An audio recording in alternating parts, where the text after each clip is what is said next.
Je vous annonce une bonne nouvelle. Nous allons avoir une invitée quelques jours à la maison. Oh, pas Tante Rousse. Ses poils de barbe sont très rêches. Ce n'est pas Tante Rousse, c'est Veronica Duncan. Et le temps qu'elle sera là, j'espère que tout le monde se comportera le mieux possible. Et où est-ce qu'elle va dormir? Dans ma chambre, je prendrai le canapé du salon. La reine du lycée était sur le point d'arriver. George a complètement changé. Lui qui était d'habitude un vrai bordélique, s'est mis à courir partout avec un aspirateur à la main. C'est alors que George est entré avec un appareil photo. Non mais tu fais quoi? J'aurai une preuve. C'est pas sûr que ça se reproduise. Pour effacer toutes les traces de son fils adolescent, il a mis tous les magazines de maillots de bain dans des cartons. Même ceux cachés dans les conduits d'aération n'ont pas échappé à son nettoyage. Il a tout emballé, puis il a tout caché dans le garage. Qu'est-ce qu'il y a dedans? T'as pas intérêt à l'ouvrir. Qu'est-ce qu'il y a dedans? Tu l'ouvres pas? Tu as mis de l'eau de Cologne?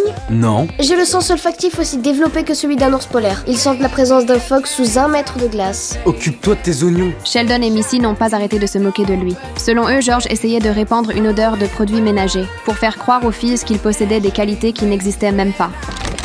Bonjour. Bonjour, merci de m'accueillir, Madame Cooper. Salut Véronica. Salut. Je peux prendre ton sac? Tu mets du parfum maintenant? T'occupe pas de ça. Viens, je te fais visiter. Ah, merci, c'est gentil. Voilà où tu vas dormir.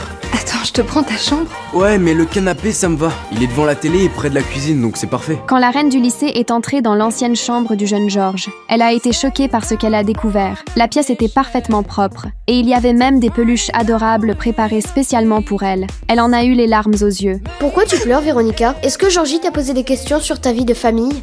Non, Bon, maman m'a dit de ne pas le faire pour que tu ne te sentes pas mal. c'est très gentil. Tu ne te sens pas mal? Après le dîner, Sheldon lui a donné un planning d'utilisation de la salle de bain. Cette attention étrange mais sincère lui a arraché un sourire. Puis sous les questions de Sheldon, Véronica a ouvert son cœur pour la première fois. Qu'est-ce que tu veux savoir? Ta mère a un petit ami, je crois. Ouais, Et ton père, il est où? j'en sais rien. Pourquoi tu n'en sais rien? Eh bah, j'étais toute petite quand il est parti et j'ai jamais plus de nouvelles. Et pourquoi tu viens chez nous? Le petit copain de ma mère n'est pas très gentil. Je sais de quoi tu parles. Ma sœur n'est pas très gentille.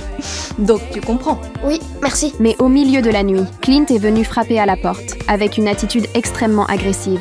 Au moment crucial, George s'est avancé et s'est placé devant Véronica pour la protéger. C'était pour rigoler. C'est le petit copain de ma mère, Clint.